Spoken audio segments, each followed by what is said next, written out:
Hello, everybody. This week's discussion question was talking about the three trends in the Horizon report on rethinking how our higher education institutions work, modularized or disaggregated degrees, and advancing cultures of innovation.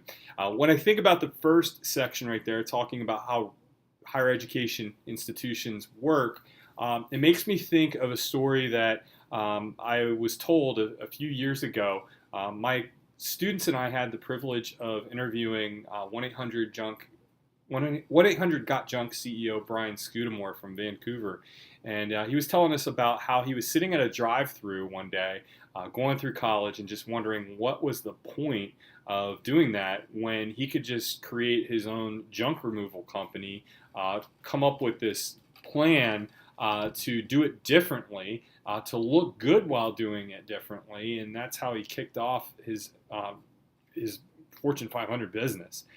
So it really brought up a good question in my mind, and that is, what is the value of higher education for many of our students? Because the traditional approach isn't working for a lot of our students. They have different lives than we did 20 years ago. They have different needs. There's needs for online courses. There's needs for hybrid learning, faster pace. And then one of the things too is that the high cost of educating students is just so incredible these days. I have a sister who's 14 years younger than me, and she's just completed her bachelor's degree, and just the amount of student debt that she's going to have is going to be quite significant for quite some time. And then the other thing that I think about too is that many higher education institutions aren't quite adapting to the changing needs of students. Many professors in large institutions still use the lecture method. I was actually talking with an Apple representative the other day who's a senior technology specialist, and he was telling me how he works with higher education institutions, and one of the things that they're really struggling with right now is getting professors to adapt to personalizing learning and infusing technology. He was talking about how one of the people that he was talking to the other day said that he's taking a graduate course, and his professor actually asked him to make a wiki, and wiki spaces don't even exist anymore, and this professor didn't even know that. So really, technology, when we think about it, could be infused to personalized learning by help representing content differently, help engaging students differently, and providing scaffolds and supports that they might need. And then last but not least, giving them some flexible options on how expressing their knowledge. Well, the other section that we talked about was modularized or disaggregated degrees, and the whole idea of not necessarily earning a degree in the traditional path. Possibly using background experiences. I think it was Colorado Tech University was one of the first universities that would say that we'll take your background experiences and your job experiences, and we're going to give you credit for that, college credit, to reduce the cost of higher education, which many colleges do that. I don't know I don't know what to take of that. I guess it really depends. But it does lower the cost of education, which is definitely something to consider. And then you also have opportunities for badging. An example of this occurred a couple years ago for me when I went through the Apple Educator process, and it's a process where you can earn 8 badges on a variety of different software programs, but you can do it at your own pace. So if you know the software program in and out, you can just take a test and boom, you can get the badge.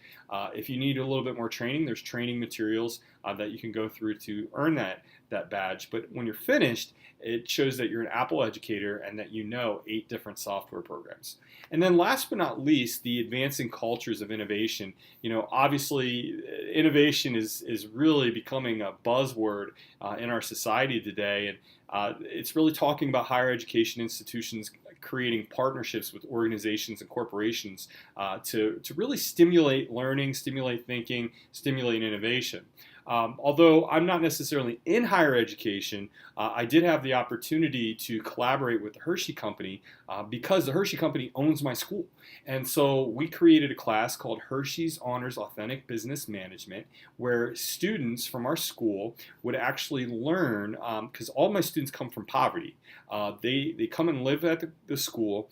100% of their costs are paid for by the Hershey Company. And they came in and they learned how to actually run the Hershey Company for 34 weeks. And then at the very end of that course, they were then asked to do a research project to propose a solution to a problem that the Hershey Company is facing. So it's really neat how that evolved. And one of the things that we found was that technology was a great vehicle for creating collaboration, a collaborative space, or maybe a Google site through Google Drive. The kids would actually create their research projects on Google Slides and Google Docs, and then collaborate with the people that taught them. And so it was a really neat opportunity for them to brainstorm, kick around some ideas, and do some amazing things. So really, when I think about it, my main concern is the relevance of higher education. I just got done talking to my 9-year-old son just a few minutes ago about, the more educated you are, the more options you have.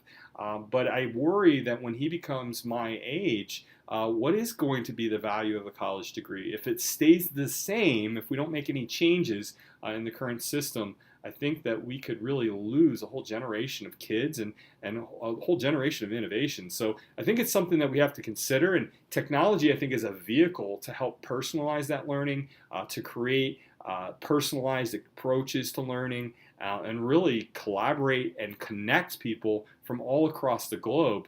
And solving some real real world problems, and global problems, rather than just more localized problems. So thanks, guys.